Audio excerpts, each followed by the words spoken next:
గాడిద, నీకు 40 సంవత్సరాల ఆయుష్ ఇస్తాను, నీకు ఇష్టమేనా అని అడిగాడు. గాడిద విచారంగా, స్వామి, నేనెప్పుడు బరువులు మోస్తూ శ్రమతో జీవిస్తాను, నాకు 40 ఏళ్లు అవసరం లేదు, 20 ఏళ్లు చాలు అని చెప్పింది.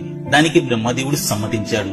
తర్వాత కుక్కని పిలిచి, కుక్క, నీకు 40 సంవత్సరాల ఆయుష్ ఇస్తాను, నీకు సమ్మతమేనా అని అడిగాడు. కుక్క వణికిపోతూ, స్వామి, నేనెప్పుడూ ఇంటికి కాపలా కాస్తూ నా యజమాని కోసం జీవించాలి, 40 ఏళ్లు చాలా ఎక్కువ, నాకు 20 సంవత్సరాలు చాలు అని అంది. బ్రహ్మదేవుడు కూడా నిజమే కదా అని అంగీకరించాడు.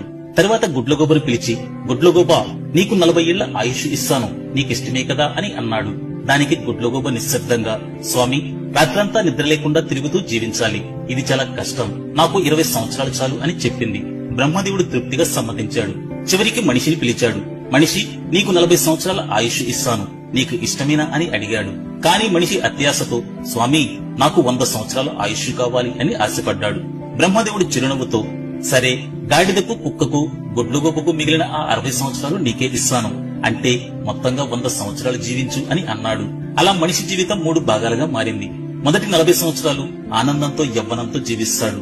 తర్వాత 20 సంవత్సరాలు గాడిదలా బరువును మోస్తూ కుటుంబ బాధ్యతలను నిర్వర్తిస్తాడు. తర్వాత 20 సంవత్సరాలు కుక్కలా ఇంటిని కాపాడుతూ పిల్లల కోసం సేవ చేస్తాడు.